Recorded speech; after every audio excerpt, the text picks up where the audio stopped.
एक लड़के ने अपना ग्रेजुएशन कंप्लीट किया। कंप्लीट करते ही वो अपनी फैमिली के पास गया, अपने पापा के पास गया और पापा के पास जाके बोला, पापा पापा मेरा ग्रेजुएशन कंप्लीट हो गया है, ये। तो पापा ने सुनते ही बोला, बहुत खुशी की बात है, बहुत अच्छी बात है, तो इस खुशी के मौके पे मैं तुम्हें कुछ देना चाहता हूँ। बच्चे ने वैसी खुशी के अंदाज में कहा कि क्या देना चाहते हैं पापा। तो पापा ने कहा कि चलो मेरे साथ। जब उसका हाथ पकड़ के गए तो गैराज तक वो पहुंचे थे। तो गैराज में एक पुरानी सी गाड़ी खड़ी हुई थी जिसके ऊपर बहुत सारी मट्टी जमा थी।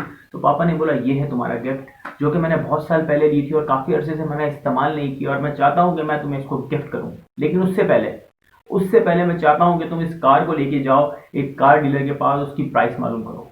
तो बच्चा जाता है कार डीलर के पास कार लेके, और उस कार की कीमत लगा के वापस आता है। तो वो कहता है, पापा पापा इस कार की कीमत है 10 लाख रुपए। तो जब वो 10 लाख सुनता है बोलता है, तो होल्ड डाउन, अभी मैं चाहता हूँ कि तुम किसी ओल्ड कार डीलर के पास जाओ और इसकी कीमत लगवाओ। तो वो जाता है, वो जब जाके वापस आता है तो बोलता है, पापा इसकी कीमत वो 6 लाख रुपए दे रहे हैं।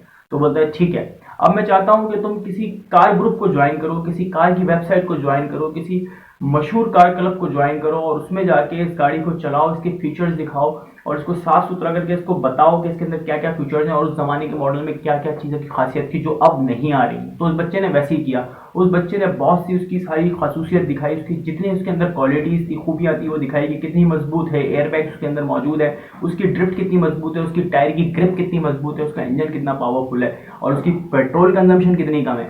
जब उसने वो सारी चीज़ों की नुमाइश की उस क्लब के अंदर, तो उसके उस कार की कीमत 25 से 30 लाख रुपए मिली।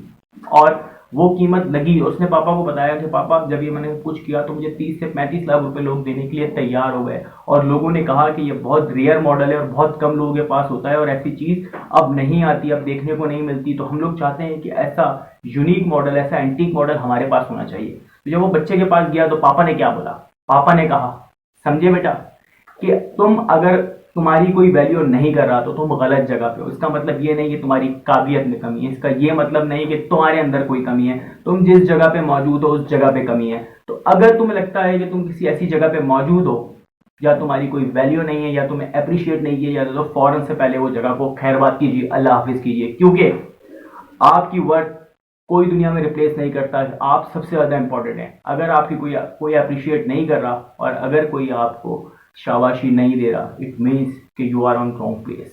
फौरन से पहले उसको कहिए अल्लाह हाफिज। इस बेहतरीन स्टोरी को पसंद आए तो शेयर कीजिए, लाइक कीजिए, सब्सक्राइब कीजिए, और नेक्स्ट स्टोरी में मिलते हैं। टिल देन अपना ख्याल रखिएगा, अल्लाह हाफिज।